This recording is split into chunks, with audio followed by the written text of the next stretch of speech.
जिस पैकेज और भौतिक समृद्धि के पीछे भारत के माँ-बाप भागते हैं कि कितने करोड़ का पैकेज मिला, तो वो कहीं उन करोड़ों को लात ना मार दें। मैंने तो लात नहीं मारी। पूरी दुनिया एक बाजार बन गई है। हर व्यक्ति एक खरीदार बन गया है और इस व्यापार को चलाए रखने का माध्यम बन गए हैं आज के स्कूल्स और यूनिवर्सिटीज। Absolutely, absolutely. आज कोटा शहर में ऐसे सैकड़ों घर मिलेंगे आपको जहाँ बूढ़े माता पिता हैं, अंदर रीतापन है, खालीपन है। जेनजी की जो मेंटल हेल्थ प्रॉब्लम है और जो बहुत बड़े बड़े IIT IIM ग्रेजुएट्स हैं, वो भी जिस चीज से जूझते रहते हैं। बेचैनी है, कलह है, एंजाइटी है, डिप्रेशन है। तो क्या मन एक बुरी चीज है? नहीं, गलत नहीं है, लेकिन उसका आधार सत्य होना चाहिए।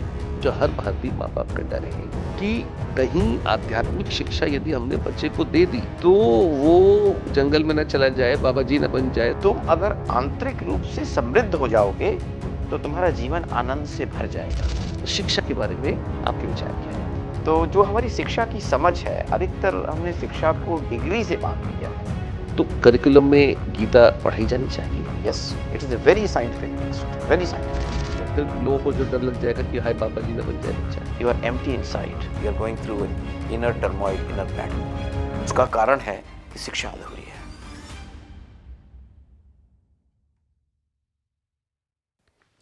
The iconic teachers of India के इस सत्र में आपका बहुत बहुत स्वागत है।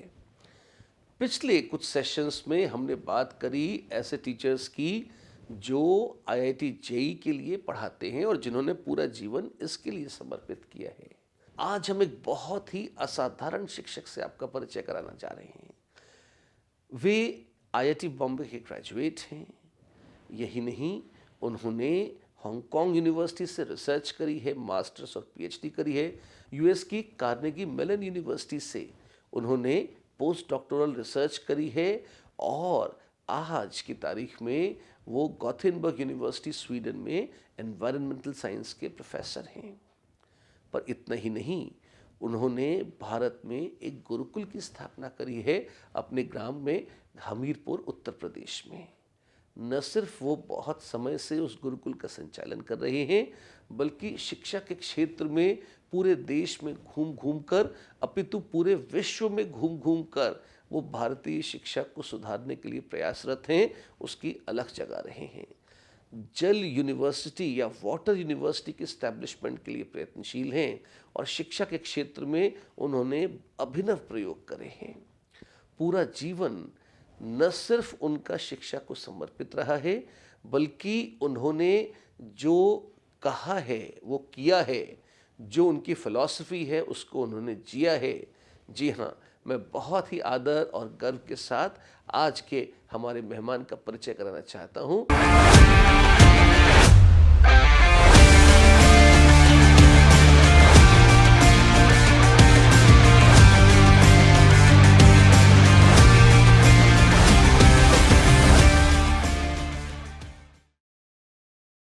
हम बात कर रहे हैं डॉक्टर रविकांत पाठक से।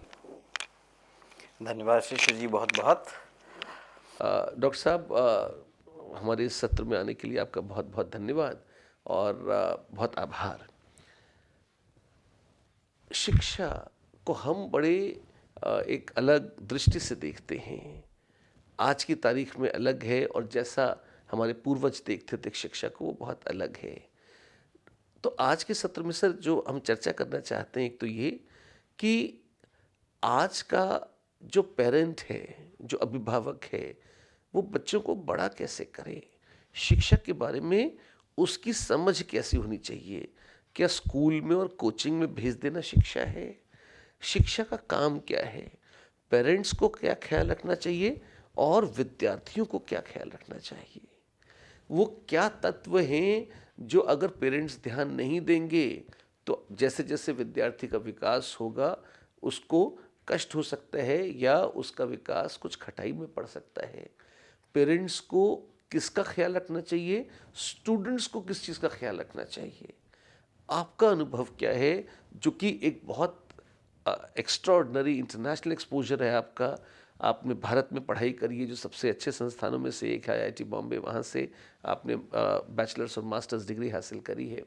उसके बाद आप हांगकांग यूनिवर्सिटी गए, जो कि जिसको हम east side of the world कहते हैं, उसकी एक बहुत प्रमुख यूनिवर्सिटी है। फिर कार्नेगी मेलन, जो कि यूएस की आईवी लीग या टॉप यूनिवर्सिटीज़ में से एक है।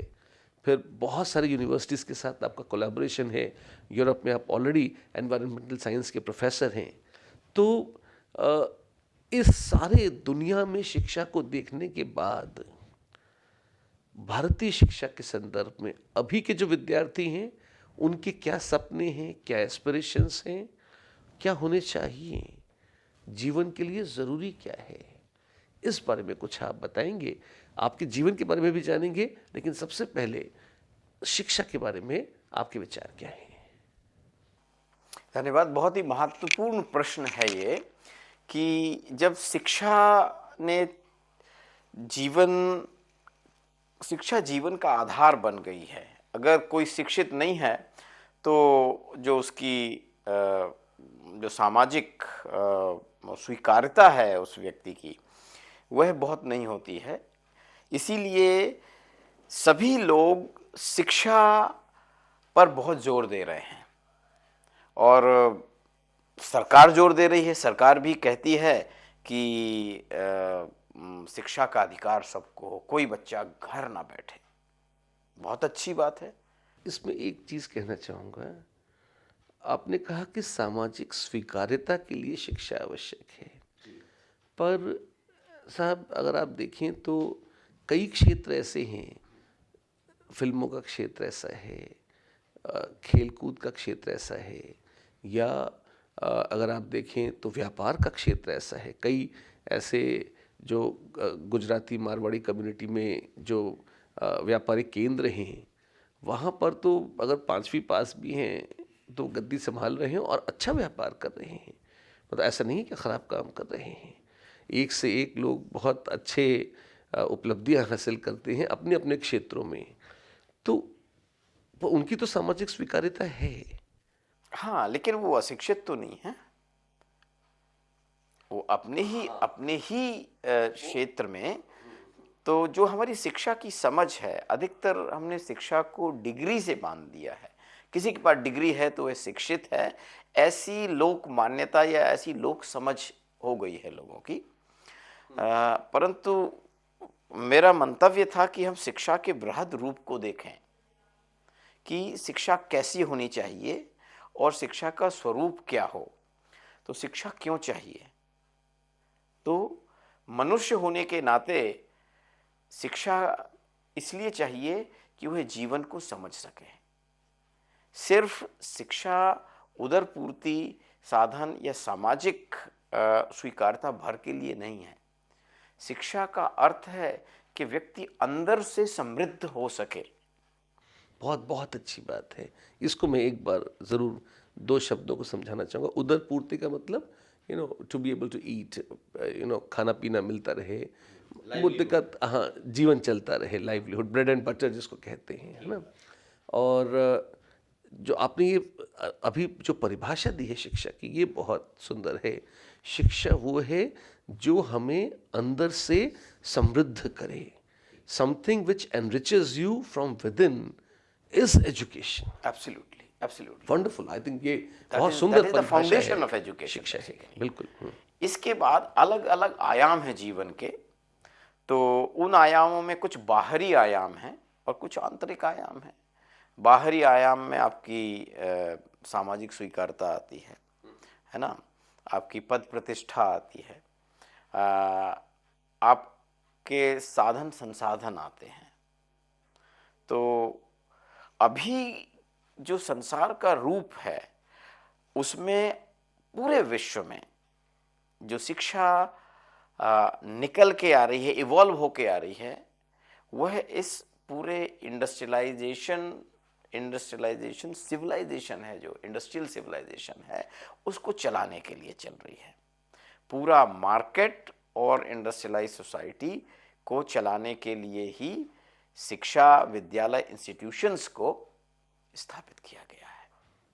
अच्छा, तो आपका कहना है कि पूरी दुनिया एक बाजार बन गई है, हर व्यक्ति एक खरीदार बन गया है, कुछ बेच रहा है, कुछ खरीद रहा है। हर रिलेशनशिप या हर इंटरेक्शन ट्रांजैक्शनल हो रहा है, और इस काम को, इस व्यापार को चलाए रखने का माध्यम बन गए हैं आज के स्कूल्स और यूनिवर्सिटीज। Absolutely, absolutely. उसका मन की खुशी और मन की समृद्धि से कोई सीधा संबंध नहीं है। इनफैक्ट आज की शिक्षा का गंतव्य भी बाजार ही है। ठीक बात है, ठीक बात है। तो इसमें गलत क्या है?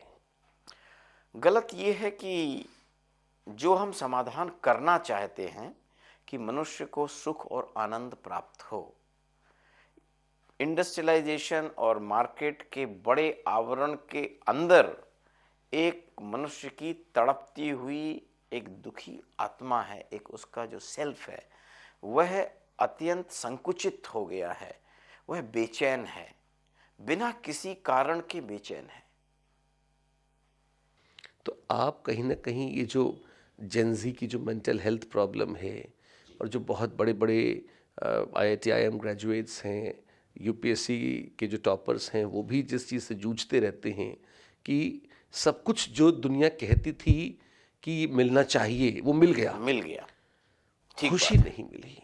इसके बाद भी अंदर रीतापन है, खालीपन है, बेचैनी है, कलह है, एंजाइटी है, डिप्रेशन है। यह सब किसी न किसी रूप में भय है, चिंताएं हैं। There is a unknown fear, but you are going through some inner turmoil all the time. When you have everything what you think can be available from the outside, you are empty inside, you are going through inner turmoil, inner battle.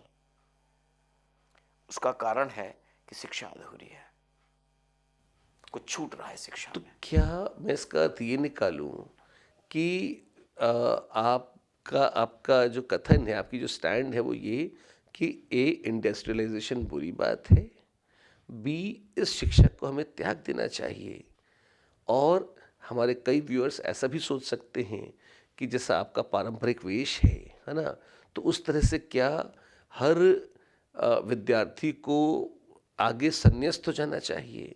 क्या ऐसा आप कहना चाहते हैं? मैं ऐसे नहीं कहना चाहता हूँ जैसे जिन शब्दों में आपने कहा है, लोग कहेंगे ऐसा, लेकिन मैं ये कहना तो कमेंट्स में आएगा ये सब। लेकिन मैं कहना तो वही चाहता हूँ। लेकिन अच्छा, जो आपने कहा है उसका अर्थ गलत निकलेगा। ठीक है। वास्तव में मनुष्य है क्या? मनुष्य शरीर और मन की एक संरचना है, और गहराई में जाओगे तो ये जो दर्शन है मानव का, मानव के अस्तित्व का, वह है कि वह मन के स्तर पर ही जीकर के जीवन को खत्म कर देता है। अच्छी बात है। यहाँ पर एक इंटरजेक्शन है, ये बहुत गहरी बात आपने कही है कि मन के स्तर पर ही जीकर मनुष्य जीवन को समाप्त कर देता है ना। ये कुछ कुछ वैसा ही है कि जैसे शूर्पणखा ने कहा कि मुझे राम अच्छे लगे तो मुझे राम चाहिए, उसका औचित्य अनौचित्य से कोई मतलब नहीं है। फिर उन्होंने लक्ष्मण को देखा तो उन्होंने कहा कि मुझे लक्ष्मण भी चाहिए। फिर उनको आइडिया आया कि एक ही क्यों, मुझे तो दोनों चाहिए, है ना। तो ये वही चीज़, ये उसका उदाहरण है जिसको आप मन की दौड़ कह रहे हैं। कि मुझे कुछ ना कुछ बाहर से भोग के लिए चाहिए। अच्छा भोजन हो सकता है, अच्छे वस्त्र हो सकते हैं, रहने की कंडीशन हो सकती है कि मुझे एक बढ़िया कार चाहिए, गाड़ी बंगला, जो भी भौतिक सुख समृद्धि है। तो क्या ये सारी चीज़ें मन की ही दौड़ हैं या कुछ और है? लगभग ये सारी चीजें मन की ही दौड़ है। उसको और गहराई में आप जाकर के देखेंगे तो जो दुनिया का स्वरूप बदला है पिछले 150 वर्षों में, खासकर इंडस्ट्रियलाइजेशन के माध्यम से, तो आप पाएंगे कि अधिकतर मन को लुभाने वाली चीज हम लोग कर रहे हैं, तैयार कर रहे हैं एज अ प्रोडक्ट, और फिर उसको मार्केट में लाया जा रहा है, और लोग उसको मार्केट में इसलिए बेच रहे हैं ताकि उनको करेंसी का फायदा हो सके और उनकी कुछ इच्छाएं हैं मन की वो पूर्ति हो सके। यानी सारा खेल इच्छाओं के इर्द गिर्द है, उन पर सत्य और यथाकथित धर्म जिसे कहते हैं, नॉट रिलीजन बट धर्म, जिसे धारण करके मनुष्य सत्य तक पहुंच सके। सत्य का बहुत लेना देना नहीं है इस पूरे इच्छाओं के खेल में, मन के खेल में। तो क्या मतलब ये थोड़ा सा भारी हो गई है डिस्कशन और फिलोसॉफिकल हो गई है, लेकिन सच तो ये है कि जिस गहराई में हम आपसे चर्चा कर सकते हैं प्रायः वो चर्चा संभव भी नहीं होगी। तो क्या मन एक बुरी चीज़ है? क्या अगर वो कोई अच्छे भोजन की कामना करता है तो इसमें कोई दोष है? कोई चाहता है कि जिस जगह मैं बैठूं वो साफ़ सुथरी हो, सुंदर हो, तो ये बुरा है? अगर कोई सुविधा चाहता है, अपने लिए अच्छे कपड़े पहनना चाहता है, तो क्या ये गलत है? नहीं, गलत नहीं है, लेकिन उसका आधार सत्य होना चाहिए। जैसे कि हमारी दीवारें सुंदर हों, साफ सुथरी हों, लेकिन अगर उन पर हम ऑर्गेनिक वॉलेटाइल कंपाउंड्स पेंट कर दें ताकि वो सिर्फ दिखने में तो सुंदर हों, लेकिन उनसे जो गैस निकल रही है हमारे फेफड़ों को टॉक्सिन्स दे रही है, डैमेज कर रही है, ऐसे डेवलपमेंट को मैं शुभ नहीं मानता हूँ। अच्छा, तो एक तरह से जैसे एक महाभारत में एक बहुत अच्छी उक्ति आती है, अपने वनवास के दौरान जो है द्रौपदी युधिष्ठिर से पूछती हैं कि ये जो बार बार आप सत्य और सत्य और सत्य की बात करते हो, भगवान की बात करते हो, ईश्वर में आस्था आपकी दिखती नहीं, कहने की कि मैं पक गई हूँ इससे। क्या देता है ईश्वर आपको?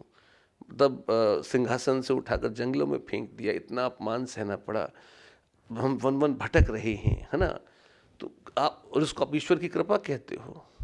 आपको ईश्वर ने दिया क्या है कि आप ईश्वर से प्रेम की चर्चा करते हैं? और वहाँ युधिष्ठिर बहुत सुंदर उत्तर देते हैं। वो कहते हैं कि राजपुत्री, इस हिमालय को देखो कि तुम्हें अच्छा लगता है? तो द्रौपदी कहती है हाँ। तो कहते क्यों अच्छा लगता है? तो कहती इतना भव्य है, सुंदर है, बहुत मतलब अभिभूत कर देने वाला है दर्शन है इसका। तो युधिष्ठिर कहते हैं कि मनुष्य का स्वभाव ही है कि वो भव्य, सुंदर और दिव्य चीज़ों से प्रेम करे। तो ईश्वर सारे सौंदर्य का स्रोत है, इसलिए मैं ईश्वर से प्रेम करता हूँ, इसलिए नहीं कि मुझे ईश्वर से कुछ मिल रहा है।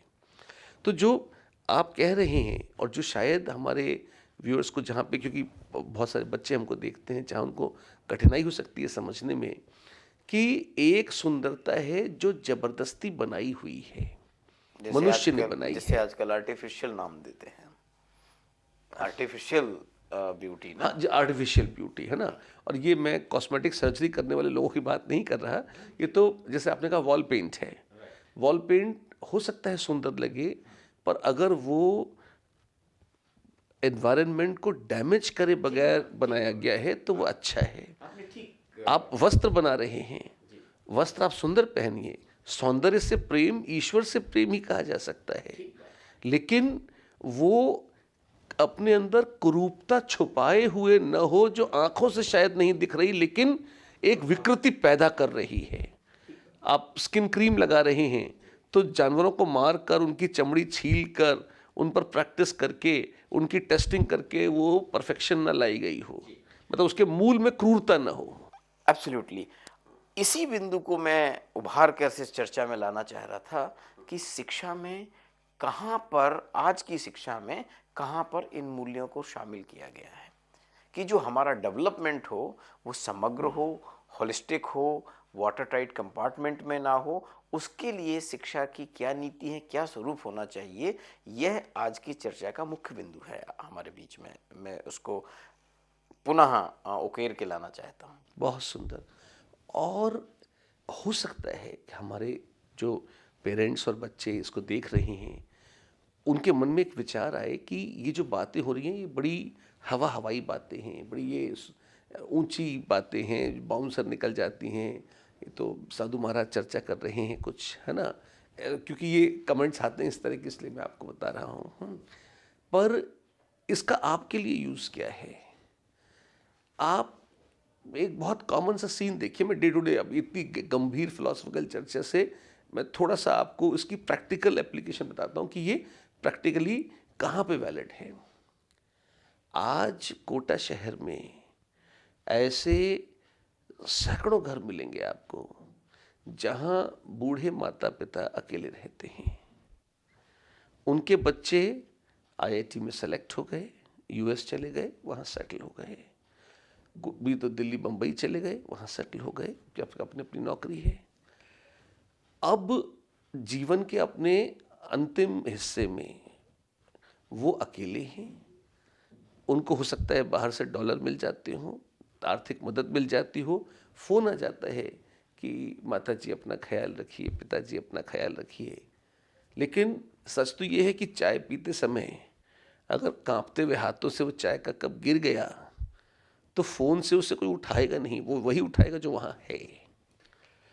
तो जो सेवा माता पिता को अपनी संतान से शायद प्राप्त होनी चाहिए, वो इसलिए भी प्राप्त नहीं होती। क्यों? क्योंकि बच्चों के मन में वो संस्कार कभी पड़े ही नहीं। उनके लिए सारी चीज़ें ट्रांजैक्शनल थी। जब तक माता पिता से कुछ मिल रहा था तब तक माता पिता काम के थे।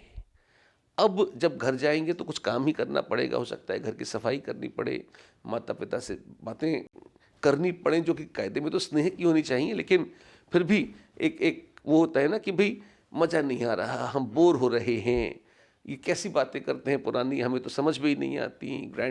जो ग्रैंड किड्स हैं उनको लगता है कि ये आउटडेटेड बातें हैं। अब ये संस्कार बच्चे के मन में, जो कि अब बड़ा हो गया है, आए कहाँ से? अगर आपको हर चीज़ व्यापार लगती है, कुछ दो तो कुछ मिलेगा, कुछ दो तो कुछ मिलेगा, कुछ दो तो कुछ मिलेगा, उसकी परिणति ये है कि परिवार का जो आइडियोलॉजिक बेस सिस्टम था वो नष्ट हो गया। इसका अगला स्टेप क्या है? इसका अगला स्टेप ये है कि जिस जनरेशन ने ये गुल खिलाने शुरू करे, अब तो उसके बच्चे भी बड़े हो रहे हैं, तो जब उसके बच्चे ये देखते हैं तो ये देखते हैं कि बुढ़ापे में ये तो हमारे माँ बाप के, अपने माँ बाप के काम आए नहीं। तो एक तो उनके मन में आता है कि हम अपने माँ बाप के काम क्यों आए, जब ये अपने माँ बाप के ना हुए तो हमें ही कौन सी बंदिश है, हम भी ना करेंगे, क्योंकि तू डाल डाल मैं पात पात। दूसरा, उनको ये भी लगता है कि फिर हम बच्चे ही क्यों पैदा करें। क्यों? क्योंकि बच्चे को पैदा करने, पालने पोसने में जो तपस्या होती है, कष्ट होता है, अल्टीमेटली मेरे बच्चे भी मुझे बुढ़ापे में छोड़ के तो भाग जाने हैं। अरे तो भाड़ में जाओ, बच्चे पैदा नहीं करेंगे, अपन तो अपना जीवन जिएंगे, ऐश करेंगे, वो डिंक्स का फॉर्मूला आ जाता है। तो जो कल्चर का डिसइंटीग्रेशन होता है वो इसलिए शुरू होता है या हो रहा है क्योंकि इस तरह की चर्चा जैसी आप कर रहे हैं ये लोगों ने करी तो सही, पर जो विद्वान लोग हैं वो करके रह गए और इन लोगों तक पहुंची नहीं। तो ये जो मैं, क्योंकि अगर ये हमारे ऑडियंस को लगे कि हम बहुत वायवी बातें कर रहे हैं, बहुत हवाई बातें कर रहे हैं जो कि शायद समझ में ना आए, तो ये थ्योरी है, बैकग्राउंड जिससे जीवन चलता है। और जब आपको जीवन की समझ आ जाती है, उसके बाद जब शिक्षा की नीतियां बनती हैं तो उनसे ऐसा जीवन पल्लवित होता है जो वास्तव में सुंदर है, वास्तव में आनंदमय है ना। तो मैं क्षमा चाहता हूँ, मैं बीच में इतना समय मैंने लिया, अच्छा संदर्भ आपने खड़ा किया। और ये जो दर्शक हैं उनको ये बात अंदर तक समझ में आएगी कि हम कहना क्या चाहते हैं, हमारा जो मुख्य बिंदु है वो है क्या है। तो जो चर्चा हम कर रहे थे कि अधिकतर मनुष्य मन के स्तर तक जीवन जी के खत्म कर देता है, लेकिन मन ऐसा क्यों है, तुम्हारा मन ऐसा क्यों है, और फिर तुम मन हो या कुछ और हो, यह दो बिंदु हैं जिनको शिक्षा में शामिल किया जाना चाहिए। मेरा इंगित, मेरा संकेत उस तरफ है कि शिक्षा में आध्यात्मिकरण होना चाहिए, शिक्षा में आंतरिक विकास के पाठ्यक्रम होने चाहिए। बहुत बढ़िया। अब यहाँ पर एक डर आता है, जो हर भारतीय माँ बाप का डर है ना। और मैं क्षमा चाहूँगा पर आपको देखकर वो डर और 10 गुना हो जाएगा उनका, कि कहीं आध्यात्मिक शिक्षा यदि हमने बच्चे को दे दी तो वो मतलब जंगल में न चला जाए, बाबा जी न बन जाए, सन्यास न ले ले, और जब उसकी घर बसाने की उम्र है तो अच्छा वो ये भी कह सकते हैं कि गुरुदेव को अगर हम देखें तो गुरुदेव की बातें तो बहुत अच्छी हैं और उनका जीवन भी बड़ा तप से भरा हुआ है, लेकिन आपने तो आईआईटी बॉम्बे से ग्रेजुएशन करी, मतलब बहुत नामचीन यूनिवर्सिटीज़ में पढ़े, यूरोप की यूनिवर्सिटी में पढ़ा भी रहे हैं, पर जिस पैकेज और भौतिक समृद्धि के पीछे भारत के माँ बाप भागते हैं कि कितने करोड़ का पैकेज मिला, वो उसको देखना भी चाहते हैं। ठीक बात है। अब उनको लगता है कि बच्चे ने अगर ये सब कर भी लिया और वो गुरुदेव से प्रेरित हो गया तो वो कहीं उन करोड़ों को लात ना मारते। नहीं, मैंने तो लात नहीं मारी। तो मैं तो वही जी के दिखा रहा हूं कि तुम अगर आंतरिक रूप से समृद्ध हो जाओगे तो तुम्हारा जीवन आनंद से भर जाएगा। यानी तुमने जो बाहर के संसाधन खड़े किए हैं उससे तुम्हारा ही नहीं अन्य लोगों का जीवन भी समृद्ध होगा। बहुत सुंदर। क्योंकि आप उस अर्थ को धर्म और सत्य के मार्ग पे या उन कार्यों में खर्च करेंगे, वरना उस धन को आप अपने भोग और विलास में खर्च करेंगे। इससे ना ही आपका शरीर रोगी होगा बल्कि आपका मन भी रोगी होगा और आप दुख को प्राप्त करेंगे। यह सनातन सत्य है। बहुत गहरी बात आपने कही है गुरुजी, और इसमें मैं एक बार इसको रिपीट करके अपने, क्योंकि कई बालक भी हमारे दर्शक हैं, और सच तो ये है कि ये पॉडकास्ट सबसे इम्पॉर्टेंट है टीनेजर्स के लिए। क्यों? क्योंकि वो अपने लाइफ की दिशा और दशा तय करते हैं, तो उनके ये बिल्कुल सीखने, समझने और ग्रहण करने का काम है। तो ये पूरे जीवन को बदलने में समर्थ चर्चा है। तो ध्यान से, बहुत ध्यान से कई बार सुनकर इसको इंटरनलाइज करने वाली चीज़ है। और एक बार मैं आप ही की बात को एक बार कह रहा हूँ ताकि अच्छे से बात समझ में आ जाए और मैं भी उसको समझ लूँ कि मैंने ठीक से समझा है कि नहीं। आपने ये कहा कि अगर आपको पैसा मिले तो आप अपना भी भला करें और अपने आसपास के लोगों का भी भला करें। अगर ये नहीं करेंगे तो वही पैसा आपके लिए बीमारी बन जाएगा। वो उससे आप सुख सिर्फ अगर अपने लिए प्राप्त करना चाहेंगे कि मैं इसको भोग लूं, जैसे मान लीजिए आपको लगा कि नहीं अब मेरे पास इतना धन हो गया कि मैं दिन रात जो है बहुत भव्य व्यंजन खा सकता हूं, तो आप अनियंत्रित रूप से खाते चले जाएंगे तो बीमार हो जाएंगे। अगर काम नहीं करेंगे तो बीमार हो जाएंगे। आपको लगा कि मैं इसको जो है अब मेरे पास और कुछ नहीं है तो मैं अब शराब पीना शुरू कर दूं, ड्रग्स लेना शुरू। अब तो नया चलन है, ड्रग्स का भी आनंद लूट रहे हैं लोग, है ना। तो शराब और आनंद ड्रग्स नहीं लूट रहे हैं, उनको लगता है वो आनंद लूट रहे हैं, है ना। मतलब वो अपना सत्यानाश ही कर रहे हैं, हाँ। लेकिन उनको लगता है कि ये एक स्टेटस सिंबल है और बाकायदा फिल्म स्टार्स उसको प्रमोट कर रहे हैं। वो ड्रग्स लेते हुए पकड़े जाते हैं, उनकी संतानें पकड़ी जाती हैं, उसका न्यूज़ चैनल में रिपोर्टिंग होती है। पर मुझे ऐसा लगता है कि ये उन ड्रग्स का विज्ञापन है कि देखो एक है तो ये फॉरबिडन चीज़, पर ये बड़ी क्लासी चीज़ है क्योंकि इतने बड़े बड़े लोग ड्रग्स लेते हैं, तुम भी लो। अगर तुम्हारी हैसियत है तो तुम उसके बराबर हो जाओगे। और बच्चे बेचारे इतने गलेबल हैं, इतने आप कह सकते हो इम्प्रेशनेबल होते हैं कि वो बगैर सोचे समझे इनका कॉपी पेस्ट चला देते हैं और उस जाल में वो फंस जाते हैं जिससे उनका पूरा जीवन और पूरा परिवार का जीवन नष्ट हो जाता है। तो इसका एक बहुत सुंदर उदाहरण महाभारत में मिलता है। मैं फिर से लौटकर अपने आर्ष ग्रंथों की ओर जा रहा हूँ। राजा शांतनु से महाभारत की कथा शुरू होती है, जिनके पुत्र थे भीष्म। और शांतनु ने जब सत्यवती से दूसरा विवाह करना चाहा तो सत्यवती ने कहा मेरे बेटे राजा बनेंगे, और भीष्म ने प्रतिज्ञा कर ली कि मैं राज्य छोड़ दूंगा और आजीवन विवाह नहीं करूंगा। अब भीष्म तो ब्रह्मचर्य में तपे हुए और बिल्कुल तपस्वी, और वो भी उस समय तो विवाह योग्य हो गए थे, पर उसके पहले तक तो उन्होंने बड़ा कठोर जीवन अपने गुरुओं की संगति में व्यतीत किया था, परशुराम से शिक्षा ली थी।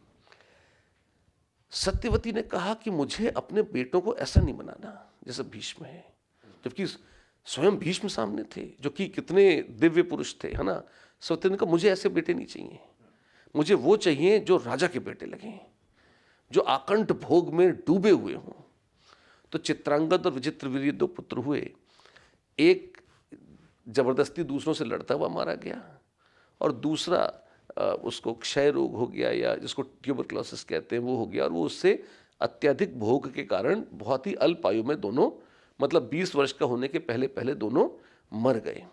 और उस समय वहाँ पर यह आता है कि भोग वही शरीर झेल सकता है और वही मन झेल सकता है जो पक्का हो, और मन पक्का होता है तपस्या से, कठोरता से, अपने आप को साधने से। और कच्चे घड़े में अगर पानी भर दिया जाए तो वो फूट जाता है। और वही हालत ये होती है अगर धन और भोग उस व्यक्ति को उपलब्ध हो जाते हैं जिसका मन इसके लिए तैयार नहीं है, जिसका शरीर इसके लिए तैयार नहीं है, तो उसकी दुर्गति तय है। मन को कौन तैयार करता है? शिक्षा। वास्तव में अच्छे मन को तैयार करने में शिक्षा का ही पूरा हाथ है, जिसे हम संस्कार कहते हैं। ठीक है, तो हमने बाहर की शिक्षा तो दे दी कि इंडस्ट्रियलाइजेशन और मार्केट के दुनिया में आप सफल हो जाए, पर लेकिन आप अपनी ही दुनिया में कंगाल हो गए। बाहर की दुनिया में आप समृद्ध हुए लेकिन अंदर की अपनी दुनिया में कंगाल हो गए। क्यों? क्योंकि आपको वो शिक्षा प्राप्त नहीं हुई है। इसीलिए शिक्षा का जो एक बड़ा कंपोनेंट है वह है आंतरिक विकास, अंदर की समृद्धि की शिक्षा। वह आजकल किसी भी विद्यालय में नहीं है, कोई शिक्षा नीति में नहीं है। जबकि ये शिक्षा भारत की शिक्षा का मेरुदंड हुआ करती थी वहाँ गुरुकुलीय परंपरा में। पहले लोगों को या अपने जीविकोपार्जन के लिए शिक्षा लेने की जरूरत नहीं पड़ती थी। वो प्राकृतिक रूप से घर में ही जो व्यवसाय था उसी में शिक्षित दक्ष होकर के अपना जीविकोपार्जन करने में समर्थ हो जाते थे प्राकृतिक रूप से। परंतु उनको फिर भी गुरुकुल जाना पड़ता था ताकि वहाँ गुरु के सानिध्य में रह के उनका आंतरिक विकास हो सके, वो अच्छे मनुष्य बन सकें, वह जीवन को समझ सकें गहराई से, और अंततः जो हमारे 4 पुरुषार्थ हैं उनका पालन कर सकें, अर्थ, धर्म, काम और मोक्ष का। तो अर्थ और काम को मना नहीं किया है ना शास्त्र में, ना हैं उनको आप धर्म पूर्वक कीजिए, ठीक बात। और अंततः मोक्ष की ओर अग्रसर होइए। मोक्ष को लेकर लोग घबराते हैं। हो सकता है मेरे वस्त्र को देख करके लोगों में, जैसे आपने कहा कि एक चिंता, भय या कुछ और आशंका हो। मैं स्पष्ट करना चाहता हूँ कि वस्त्र तो आप भी पहने हैं, वस्त्र मैं भी पहने हूँ, ठीक है। सिर्फ उनका आउटलुक अलग अलग है। हो सकता है एक ही कपड़े के बने हों दोनों, ठीक है, सिर्फ उसके रंग और उसके आकार अलग कर दिए गए, काम दोनों एक ही कर रहे हैं, तन ढकने का, है ना। लेकिन हो सकता है इस वस्त्र से मैं एक आंतरिक प्रेरणा लेता हूँ कि मेरा मार्ग क्या होना चाहिए। आप अपने वस्त्र से अपनी प्रेरणा लेते होंगे। तो वस्त्र प्रेरणा देता है, ऐसी बात नहीं है, ये भी शिक्षा का एक अंग है ना। तो बहुत आवश्यक है कि हम जो शिक्षा है उसको समग्रता में देखें, सिर्फ वाटर टाइट कंपार्टमेंट में न देखें कि शिक्षा सिर्फ भोग के लिए है, शिक्षा सिर्फ हमारे जैसे करियर बेस्ड लाइफ कहते हैं ना, खाने कमाने भर का जीवन है।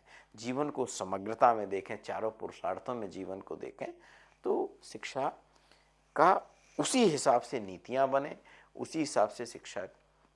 बहुत बहुत सुंदर बात आपने कही। मैं इसको एक अपने हमारे कॉमन एक्सपीरियंस रिलेट करना चाहता हूँ। देखिए, जैसे जो बच्चे आईआईटी की तैयारी करते हैं या नीट की तैयारी करते हैं, है ना, एक बार आप आईआईटी में पहुँच गए, फिर आईआईटी से आप ग्रेजुएट हो गए या आप मेडिकल कॉलेज पहुँच गए, डॉक्टर बन गए, 10-15 साल के अंदर अंदर आप इतना कमा लेते हैं या कमाने लगते हैं कि आपको फिर आपके लिए वो एक संख्या बन जाता है। आपकी जो डे टू डे नीड्स होती हैं या इवन जो अधिकांश डिज़ायर्स, जब तक कोई बहुत विशेष डिज़ायर्स ना हो कि मुझे पूरी दुनिया खरीद लेनी है, वो अलग बात है ना, लेकिन अदरवाइज़ आपकी वो सारी चीज़ें पूरी हो जाती हैं। अब समस्या ये है कि तब तक तो आप 35-40 साल के हैं। अगर आप सांसारिक टर्म्स में सक्सेसफुल हैं तो 35-40 साल की उम्र में आपने इतना कमा लिया कि आपका काम तो बढ़िया हो गया। अब हमने देखा है, बहुत सारे हमारे बैचमेट्स में हमने देखा है, एक मन में खालीपन आ जाता है, एक वैक्यूम आ जाता है। अब क्या? क्यों?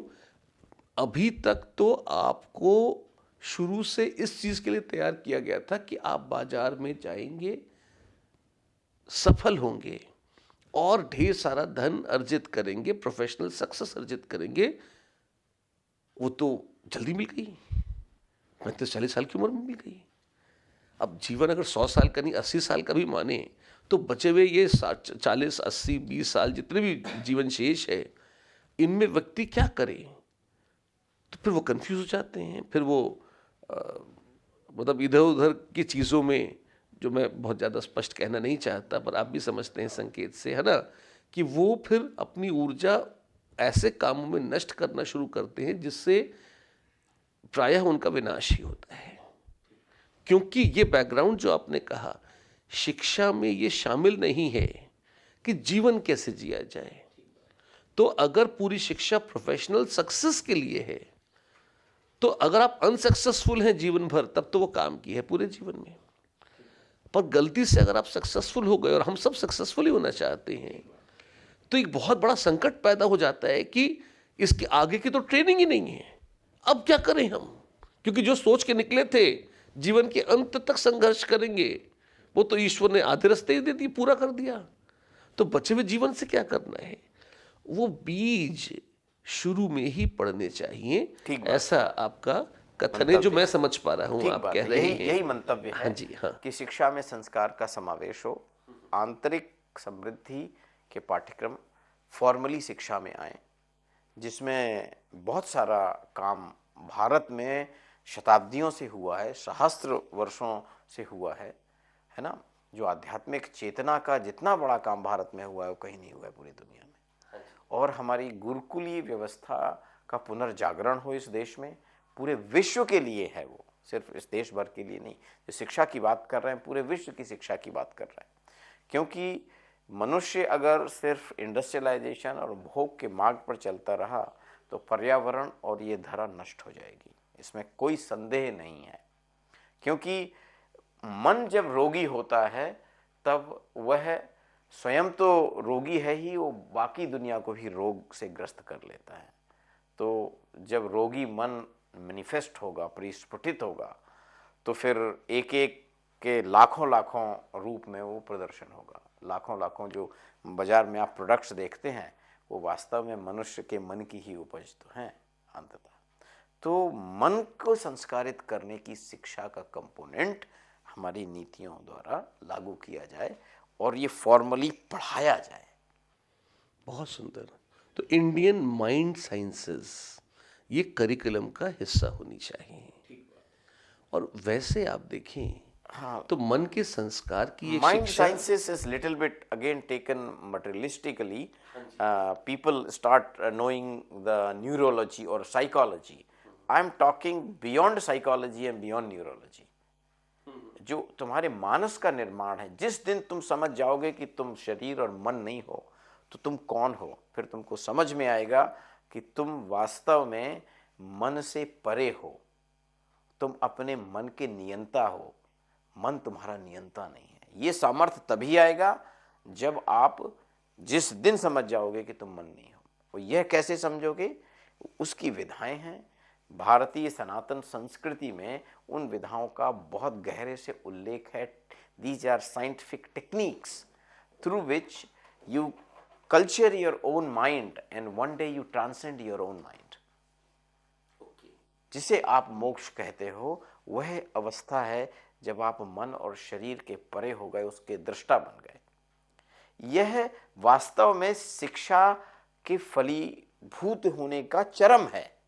जब शिक्षा फलीभूत होती है तो उसमें आप अपने पैकेज और प्रोफेशनल, ये छोटी चीजें हैं, जब शिक्षा फलीभूत होती है तब आप सम्राट बनते हैं, अपने मन के सम्राट, और वहां से आप एक आनंदमय जीवन जीते हैं और आसपास के परिवेश, सिर्फ मनुष्य जाति ही नहीं, पशु पक्षी, पर्यावरण, वृक्ष, सबको समृद्ध करते हैं, क्योंकि आपकी सोच पूरे विश्व में व्याप्त हो जाती है। आप सिर्फ अपने व्यक्तिगत आकांक्षाओं को तो नियंता ही बन गए ना, आप उन अपनी इच्छाओं को की दृष्टा बन गए, देखने लगे कि इच्छा उपजी, ये अच्छी थी या बुरी थी, इससे लोक कल्याण होगा कि लोक विनाश होगा। ये भाव, ये दृष्टि जब आपके अंदर आ जाती है, ये समझ आ जाती है, तब आप ऐसी इच्छाओं को अलग करते जाते हैं। फिर आपको पता चलता है mind is just a tool, मन एक यंत्र है, यंत्र के सिवा कुछ नहीं, और आप उस यंत्र के नियंता हैं, चलाने वाले हैं, चालक हैं। ये है शिक्षा का अंतिम चरम। यहां फलीभूत हुई शिक्षा के व्यक्ति नियंता बन गया। फिर आप चाहे जो आविष्कार करिए, चाहे जो टेक्नोलॉजी लाइए, उसका दुरुपयोग नहीं होगा, वो सही दिशा में जाएगी और पूरे संसार का कल्याण करेगी, विश्व का कल्याण हो, ऐसे सनातन धर्म का उद्घोष है, क्योंकि वह साइंटिफिकली निकल के आई है शिक्षा वहां से। बहुत तो सुंदर। यही शिक्षा का स्वरूप होना चाहिए। तो कहीं भी आप ये कह रहे हैं कि जो भौतिक विकास है, सुख सुविधाओं का विकास है, इनसे आप नहीं मानते कि इनसे कोई विरोध है, ये ना, रहें, ना, है ना, रहें। लेकिन ये आए उसी टेक्नोलॉजी से जो सस्टेनेबल हो, ठीक बात, जो किसी का विनाश करके न लाई गई हो। ठीक बात।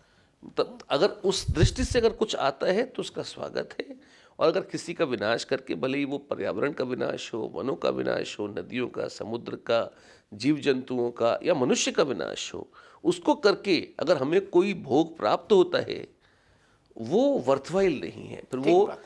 दिक्कत देगा। एब्सोल्युटली, एकदम ठीक है। बहुत सुंदर। तो अब ये संभव कैसे, एग्जीक्यूशन कैसे हो इस विचार का, जिस दर्शन की हमने बात की, शिक्षा के दर्शन को हमने की चर्चा की, वो जन जन तक कैसे पहुंचे? तो वो पहुंचेगा गुरुकुलीय व्यवस्था से। भारत की सनातन संस्कृति में गुरुकुलीय व्यवस्था का बहुत गहरा उल्लेख है, परंपराएं हैं, टेक्स्ट है, ज्ञान है उस पे, उसको मेन स्ट्रीम में लाया जाए, गांव गांव में गुरुकुल खड़े किए जाए, मोहल्ले मोहल्ले में गुरुकुल खड़े किए जाएं, या फिर एक सेंट्रलाइज सिस्टम बने पूरे देश में या पूरे विश्व में, जहां पर बच्चों के आंतरिक विकास के पाठ्यक्रम गुरुकुलीय व्यवस्था में शामिल हों। उसमें फिर गुरुओं की ट्रेनिंग हो, उनका चयन हो, वैसे ही योग। तो यह प्रोजेक्ट 100 वर्ष का है लगभग। 4 पीढ़ी में संपूर्ण शिक्षा का स्वरूप बदल जाएगा। तब शिक्षा के लिए और इतनी रैट रेस और मारा मारी, ये सब खत्म हो जाएंगे, विश्व का स्वरूप बदलने लगेगा इससे। लेकिन संभव तभी है जब शिक्षा गुरुकुलीय हो जाए, बच्चों में आंतरिक निर्माण की बात हो, और बाकी विज्ञान, गणित, ये सब पढ़ें, ये भी उसी का एक अंग हो, है ना, ताकि शिक्षा बहुत ही साइंटिफिक और समग्र हो। एक प्रश्न जो कई ऑडियंस के लोगों में मन में आ सकता है कि ये जो साइंस या मैथ्स या टेक्नोलॉजी है, ये ली तो हमने सारी की सारी पश्चिम से है, और अब हम उसके भारतीयकरण की बात कर रहे हैं, सस्टेनेबिलिटी की बात कर रहे हैं। तो क्या भारतीयकरण की प्रक्रिया में या गुरुकुलीय पद्धति में और वेस्टर्न साइंस के और टेक्नोलॉजी में कहीं कोई विरोधाभास तो नहीं है? क्या हम देश को हजारों साल पीछे ले जाने की बात कर रहे हैं, या भविष्य में पूरी दुनिया के साथ कदम से कदम मिलाकर चलने की बात कर रहे हैं? ये बहुत गहरा प्रश्न है। बार बार लोग कहते हैं कि जब भी हम बात कर रहे हैं सस्टेनेबिलिटी की, सस्टेनेबिलिटी क्या है? Sustainability very new word nowadays, बहुत नया शब्द है। वास्तव में सस्टेनेबिलिटी भारत की आत्मा है। जो हम आध्यात्मिकता की बात करते हैं, वो उसको बस हम सस्टेनेबिलिटी का आवरण उड़ा के बात कर सकते हैं इस समय। तो पीछे ले जाने की तो बात ही नहीं हो रही है। वास्तव में भारत हजारों वर्ष पहले बहुत एडवांस था। अगर उसकी सही स्वरूप को देखो, चूंकि भारत इतने वर्ष गुलाम रहा, तो गुलामों ने जो लिखा, जो इसका चरित्र निर्माण किया, जो इसका क्या कैरेक्टर बनाया, एनालिसिस की, वो कह दिया कि भारत गरीब, पिछड़ा, तमाम ऐसी चीज़ें कह दी।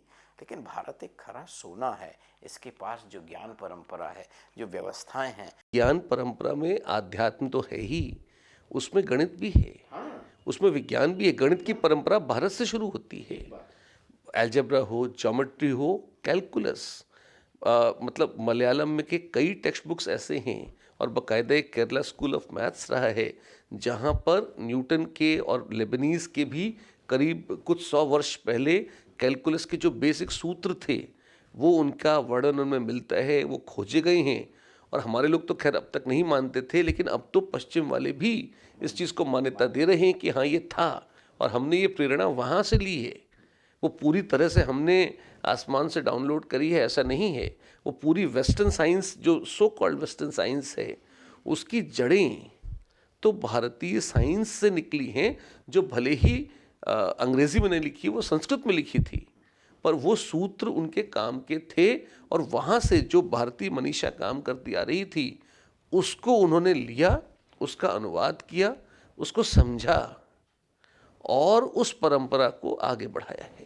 ठीक बात है। एक बहुत अच्छा उदाहरण मैं आपको देता हूं श्रम का। अभी जो शिक्षा और श्रम में 36 का आंकड़ा लोग मानते हैं, वो ये कहते हैं कि भाई जो अशिक्षित है वो श्रम करे, जो शिक्षित है वो कुर्सी पे बैठ के आराम से आराम करे, साहब बने। और अधिकतर लोग शिक्षा भी इसीलिए लेते हैं कि वो साहब बन सकें। परंतु प्रकृति का न्याय देखिए कि जो श्रम करता है उसके शरीर में डोपामिन, सेरोटोनिन, ऑक्सीटोसिन जैसे हार्मोन्स निकलते हैं जो उसे आनंद देते हैं। और जब आप कुर्सी पे बैठ के साहब बनते हैं, दिन भर स्ट्रेस, एंजाइटी, तो कॉर्टिसोल निकलता है, और जो कॉर्टिसोल जैसे टेंशन, एंजाइटी, ये सब बनते हैं आपके अंदर। तो देख रहे हो प्रकृति ने कैसे बैलेंस कर रखा है। इस विज्ञान को भी तो समझें कि हम मूर्खता में ही इंडस्ट्रियलाइजेशन के टूल्स को यूज करते करते स्वयं को गर्त में ले जाएं, या विवेक और बुद्धिमत्ता से अपने जीवन का उद्धार कर सकें। ये भारतीय परंपरा है, ये भारतीय दर्शन है। भारत का मूल दर्शन से होता है। दर्शन जब परिपक्व हो जाता है, फिर हम साइंस टेक्नोलॉजी डेवलप करते हैं उस दर्शन के इर्द गिर्द, ना कि साइंस टेक्नोलॉजी पहले बना लें भोग के लिए, फिर दर्शन ढूंढते। ठीक है, दिया है, अब चाहे तो घर रोशन कर लें या चाहे तो घर जला लें। ये सेंस, दिया जलाना टेक्नोलॉजी है, दिया बनाना, उसमें बाती लगाना, तेल डालना, जलाना, ये टेक्नोलॉजी है। लेकिन उसका यूज़ क्या होगा, ये दर्शन तय करेगा कि आप उसको उसके प्रकाश में अध्ययन करेंगे, अपना विकास करेंगे, या घर में आग लगा देंगे। तो विकास का मूल आधार होना चाहिए जीवन का आनंद, कि आप एक आनंदित जीवन जी रहे हैं, ना कि एक सुविधा भोगी जीवन। और दूसरी दृष्टि से अधिकतर मनुष्य जो बुद्धिमत्ता के उस स्तर तक नहीं पहुंचा है, वो अधिकतर समाधान बाहर ढूंढता है। लेकिन जिस दिन शिक्षा के माध्यम से मनुष्य समाधान अपने अंदर ढूंढने लगा समस्याओं का, उस दिन विश्व का कायाकल्प हो जाएगा। और फिर जो समस्याएं हम देखते हैं मानव जाति के द्वारा उत्पन्न की हुई, चाहे पर्यावरण की हो, क्लाइमेट चेंज की हो, वर्ल्ड वॉर्स की हो, न्यूक्लियर वेपन्स की हो, विनाश की हो, गरीबी की हो, भूख की हो, अशिक्षा की हो, ठीक बात है, वो सब समाप्त हो जाएंगे।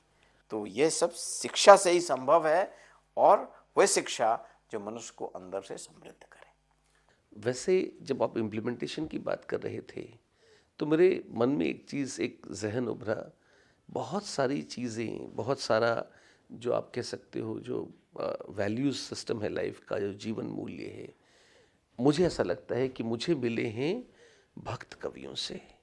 जो हमारी हिंदी की किताब में जो सूरदास थे, कबीर थे, मीराबाई थी, तुलसीदास थे, उनके पद हमें उस समय याद करने होते थे। और मुझे बहुत स्पष्ट रूप से याद है कि हमें बिल्कुल अच्छे नहीं लगते थे, क्योंकि हमें वो समझ में नहीं आते थे। अवधि के हैं, ब्रज भाषा के हैं, हमको लगता था कि इनको पढ़ने के लिए अलग से प्रयास करना पड़ता है, क्योंकि हमें उस भाषा की आदत नहीं थी। लेकिन भला हो उन एकेडमिशियंस का जिन्होंने उन्हें एग्ज़ाम में डाला, बोर्ड एग्ज़ाम में डाला, मोस्ट इम्पॉर्टेंट किया। नंबरों के लालच में जिस समय बुद्धि कम थी उस समय हमने उन्हें रट लिया और लिखाए, पर वो याद रह गए। और जैसे जैसे बड़े हुए, जैसे जैसे टीनेज पार हुई, युवावस्था आई, बुद्धि का और विकास हुआ, जीवन का अनुभव और मिला, स्मृति से लौट लौट कर वो पद आते रहते हैं, है ना। सस्टेनेबिलिटी की बात आप कर रहे थे तो एक ध्यान आया, कभी जतन से ज्यों के त्यों धरती नीचे दरिया, झीली झीली बीनी चदरिया। सस्टेनेबिलिटी का बड़ा सिद्धांत है ये। हाँ जी, है ना। तो आप अगर हमारे पूर्वजों की इस थाती को भी, मतलब मैं बहुत ऋणी हूं उन लोगों का जिन्होंने टेक्स्ट बुक्स में इनको डाला, ठीक। और अब एक एक करके ये निकाले जा रहे हैं। क्यों? क्योंकि ये टफ हैं, ये इररिलेवेंट हैं। जो 12 साल के विद्यार्थी के रूप में मेरी सोच थी, वो आज उन 50, 60, 75 साल के लोगों के मन की सोच है, जो अब नया करिकुलम डिफाइन कर रहे हैं, और जहाँ से जीवन के मूल्य मिल सकते थे, जीवन को दृष्टि मिल सकती थी। प्रोफेशनल सक्सेस, कमर्शियल सक्सेस मिलने के बाद क्या काम में आएगा, फिर ये काम में आता। आपने उसको निकाल दिया। ठीक है, जब व्यक्ति जीवन का संघर्ष जी रहा है, हो सकता है वो मीराबाई के पद याद ना करे, है ना, हो सकता है तुलसी बाबा उसके काम ना आए, है ना। लेकिन जो कॉरपोरेट लैडर में ऊपर चढ़ चुका है, कभी तो वो सूरदास को सुनेगा, अब मैं नाच्यो बहुत गोपाल, काम क्रोध का पहरी चुरना कंठ विषय की माल, अब मैं नाच्यो बहुत गोपाल, है ना। तो वहाँ पर जब वो कहते हैं कि अब नाच लिया मैं बहुत, है ना, तो ये भावना, ये आइडिया कि जीवन इसके अलावा भी कुछ हो सकता है, वो मैं वास्तव में अंदर से बहुत अच्छा, बहुत खुश महसूस कर सकता हूँ, बहुत तृप्त महसूस कर सकता हूँ। कई बार तो लोगों को ये पता ही नहीं होता कि ये संभव है। हाँ, ये क्योंकि उनको वो स्वाद मिला नहीं है, वो स्वाद मिला वो नहीं झलक है। मिली नहीं है। ठीक है, तो ये गुरु का काम है। हाँ जी, ये गुरु का काम है कि और वो ये झलक शिक्षा का तो काम दिलाए। है, बिल्कुल शिक्षा का काम और ये शिक्षा का काम है कि वो बताए कि ये संभव है। अब तुम्हारी प्रायोरिटीज अलग हैं तो तुम जी लो उनको, लेकिन अंततः जाना तो वहीं पड़ेगा। अगर मन की खुशी चाहिए तो वो खुशी ढूंढ कहाँ रहे हो उसको देखना। क्या वो बंगले में खुशी है? कुछ दिन है, उसके बाद फिर उसकी सफाई भी करनी पड़ेगी, उसकी मेंटेनेंस की चिंता भी होगी, और शायद और बड़े बंगले की चाहत हो जाएगी। गाड़ी की खुशी है, हाँ है, कुछ दिन है, फिर बड़ी गाड़ी की खुशी और हो जाएगी, उसकी खुशी गौण हो जाएगी। और ये एक अनंत यात्रा है। ये अनंत यात्रा है, और ये खोखली यात्रा, ये तृप्ति नहीं देती कभी। There is no permanent satisfaction. तो क्या इसका मतलब है कि बंगला गाड़ी छोड़ दिए जाए? नहीं, ऐसा नहीं है। अपने अंदर समाधानित कर लो ना उसको, अपने अंदर उस चाह को जो एक इच्छा के रूप में प्रबल होती है, तुम बेहोशी से उसका पालन करने में लग जाते हो। तुम सजग हो जाओ कि इच्छा पनपी, ये मैं इसका दृष्टा बना, ये ठीक है कि नहीं है। इतनी काबिल हो जाओ, शिक्षा तुमको इतना काबिल बना दे कि तुम अपनी इच्छाओं को समझने लगो, देखने लगो, निर्णय लेने लगो कि this is valid, this is not valid, या ये ठीक है या ये ठीक नहीं है, ये उचित है या अनुचित है। ठीक बात इसका है। निर्णय लेने लायक बन जाओ, ये शिक्षा है। और यह जैसा कृष्ण जी का जीवन था, भगवान का, कि सारे भोगों के बीच में भी वो स्थित हैं, वो उनको प्राप्त कर रहे हैं, लेकिन वो उसमें आसक्त नहीं है। आसक्त नहीं है, अनासक्ति। भगवद गीता का मूल आधार अनासक्ति है। तो ये शिक्षा है, भगवद गीता है करिकुलम में। तो करिकुलम में गीता पढ़ाई जानी चाहिए। Yes, it is a very scientific text, very scientific text. और फिर लोगों को जो डर लग जाएगा कि हाय बाबा जी न बन जाए बच्चा, ये अरे ये मूर्खतापूर्ण बात है, पर मैंने बहुत लोगों को करते सुना है, बहुत पढ़े लिखे लोगों को करते सुना है। इनफैक्ट ये देख लो, जैसे व्यक्तिगत में जीवन जी ही रहा हूँ, so I have all degrees, some of the top degrees, one of the best position globally आप देखोगे, लेकिन मैं भोग नहीं करता हूँ। I am not accumulating I am distributing the wealth that I earn.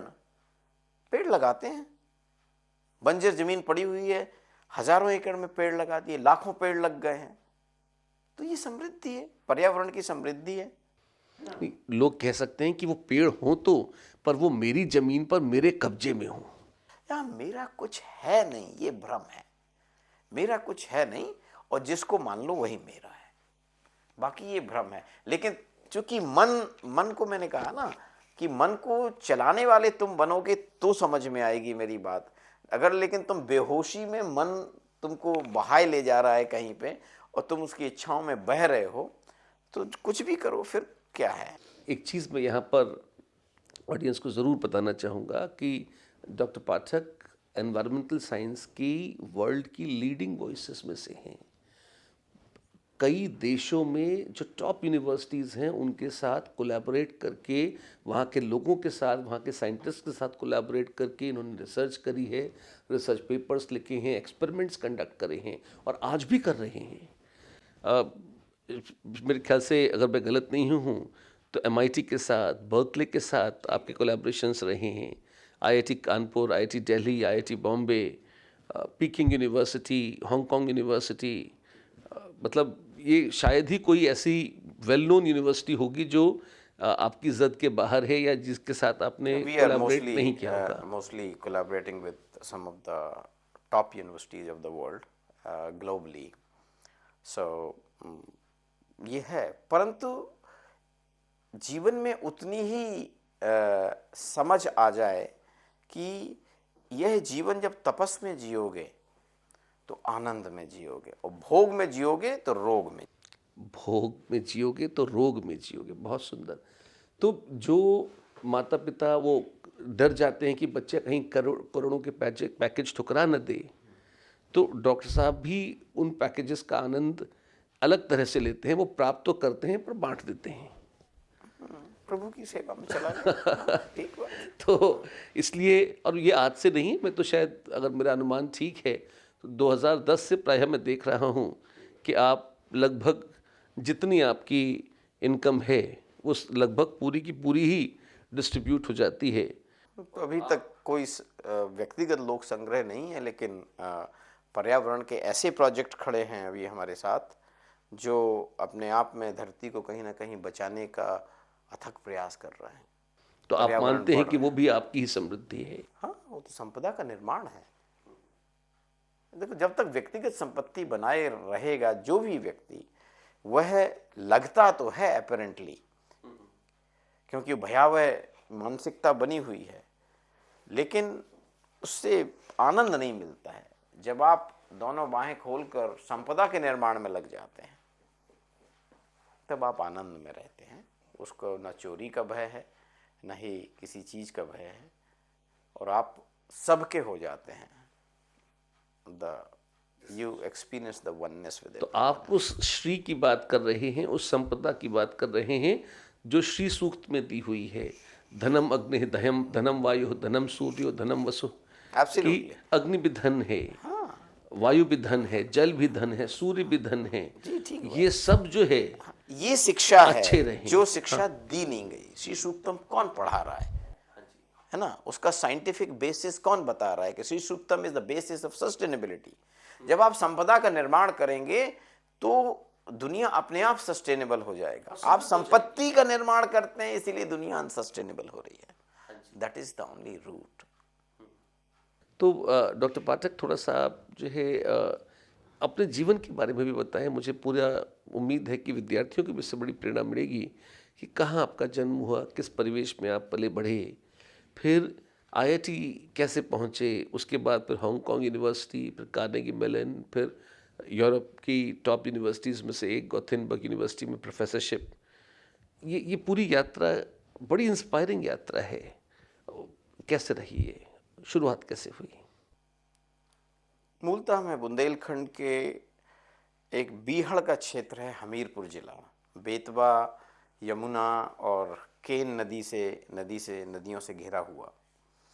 तो वहाँ एक छेड़ी बसा एक गाँव है, वो मेरी माताजी का गांव है। वहाँ मेरा जन्म हुआ और वहीं की मिट्टी में पला बढ़ा। मुझे खूब याद है जब कक्षा 4 में थे हम, तो उस समय भगत सिंह की कहानी पढ़ी और उस कहानी ने बहुत अंदर तक झकझोर दिया। भगत सिंह का बलिदान ऐसे मन में बैठ गया जैसे वो भी हमारे रोम रोम से बाहर आ जाना चाहता हो। हम सोचने लगे उसी समय से कि हम अपना जीवन इस देश के लिए कैसे दें। उन्होंने अपना जीवन इस देश के लिए दे दिया।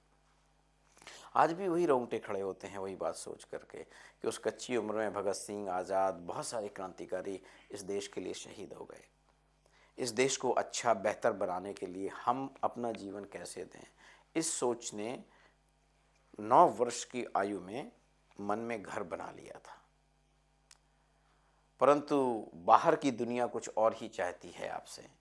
बाहर की दुनिया चाहती है कि आप खूब धन कमाओ, खूब पद प्रतिष्ठा में पहुंचो, समाज में बड़ा ओहदा प्राप्त करो, हैं, ताकि आपका रुतबा हो। ऐसे समाज की और घर वालों की, सभी लोगों की ही ऐसी इच्छाएं रहती हैं। उन इच्छाओं को भी भांपा और वो भी मेरे मानस पर पड़ी।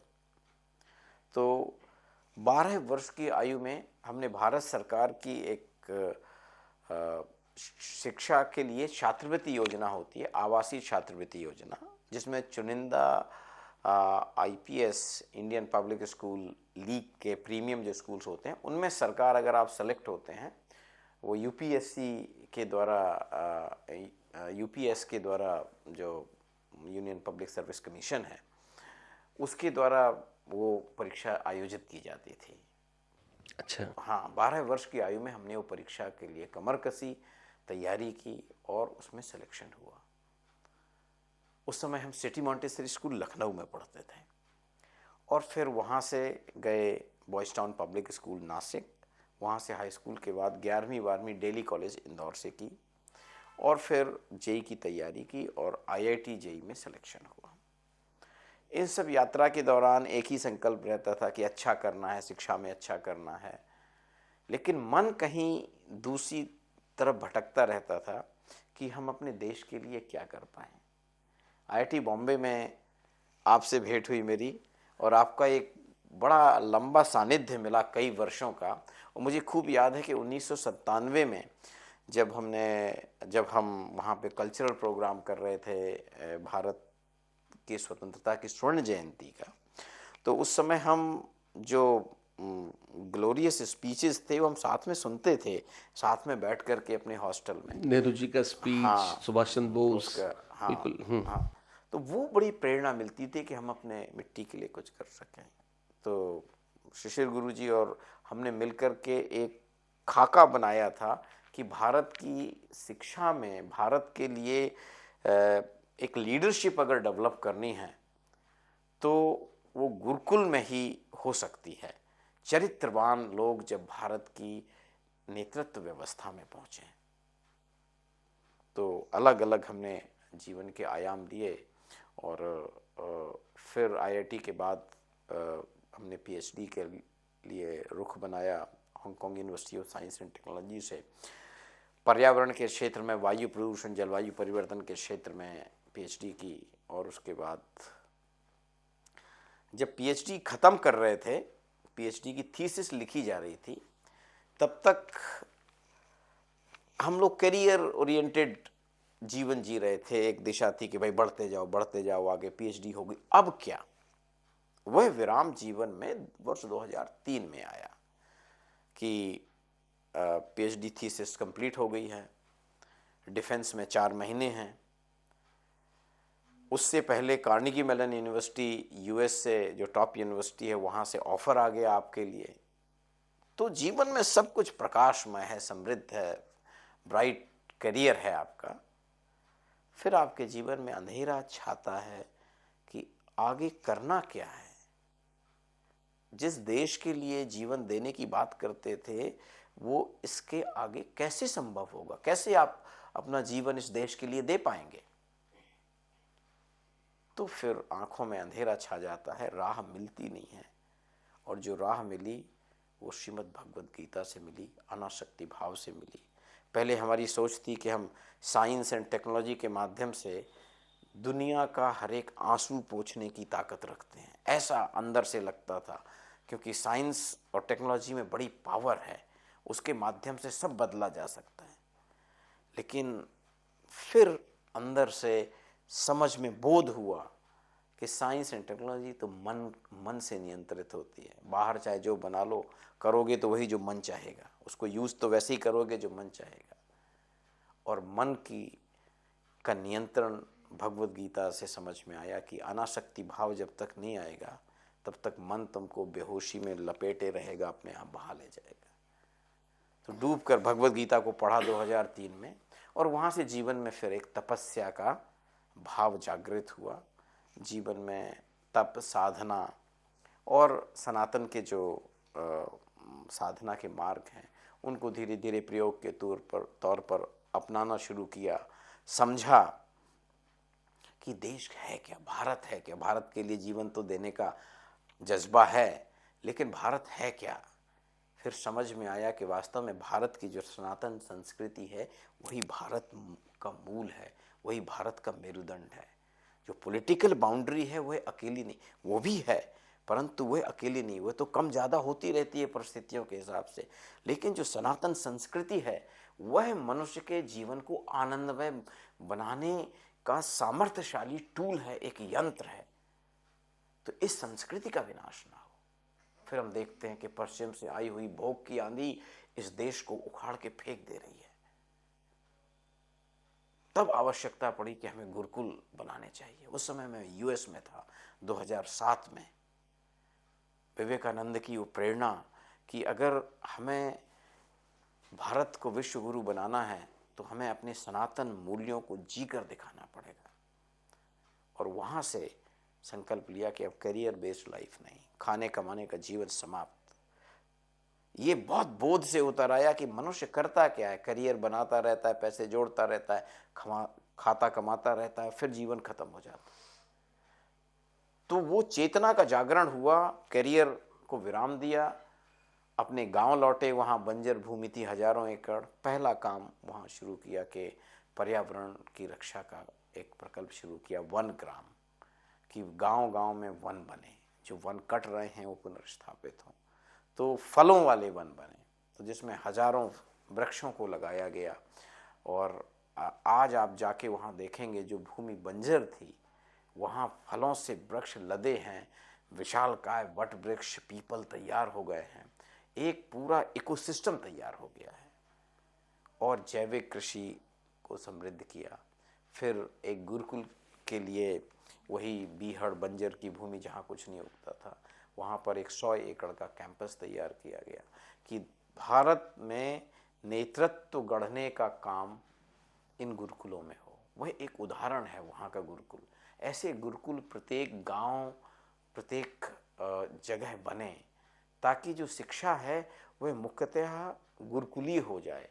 इस बड़े विजन को लेकर के साथ साथ में गुरुजी के साथ यात्रा चल रही है हमारी, और हम लोग दोनों लोग इस कार्य में लगे हुए हैं। बाकी स्वीडन में प्रोफेसरशिप है, वहाँ हम प्रोफेशनली काम करते हैं, दुनिया के लोगों से कोलैबोरेट करते हैं। दिल्ली की एयर क्वालिटी पे काम करते हैं। इंडो गंगेटिक प्लेन है, जो गंगा का पठार है पूरा, उसमें जो एयर क्वालिटी है उस पर काम करते हैं। तो यह सब लगातार प्रयास चल रहे हैं। ये सब भारत के अभ्युदय, भारत के उत्कर्ष के लिए है। हमारी संस्था है Bharat Uday, the rise of a great nation, उसके लिए हम समर्पित कार्य कर रहे हैं। अगर आप सोचते हैं कि इस देश के उत्कर्ष में आप भागीदारी कर सकते हैं तो भारत उदय से आप जुड़ सकते हैं। हमारा संगठन तैयार हो रहा है, हर स्तर पर है, राष्ट्रीय, प्रादेशिक, जिला स्तर और खंड स्तर तक। तो आप जुड़ें। धन्यवाद बहुत। गुरुजी आप आए, आपने बहुत सुंदर बातें कही और इतनी गंभीर और गहरी बातें करी जो पूरे विद्यार्थियों के जीवन को नई दिशा और दशा दे सकती हैं। आपका बहुत बहुत आभार, आपने समय दिया। और इसी आशा के साथ कि आपसे फिर एक बार मुलाकात होगी, और जैसा कि अगर विद्यार्थियों को और कुछ प्रश्न पूछने हैं, आपको कुछ पूछना है, अपने जीवन के संदर्भ में कुछ पूछना है, करियर के बारे में कुछ पूछना है, यूएस यूनिवर्सिटीज़ के बारे में, यूरोप की लाइफ के बारे में, आईआईटीज़ के बारे में, तो आप नीचे कमेंट बॉक्स में ज़रूर पूछिए। जितने प्रश्नों के उत्तर हम दे पाएंगे, कुछ गुरुजी से पूछ के दे पाएंगे, कुछ गुरुजी दे पाएंगे, हम प्रयास करेंगे देने का। आपकी सेवा में तत्पर हैं। नमो नमः।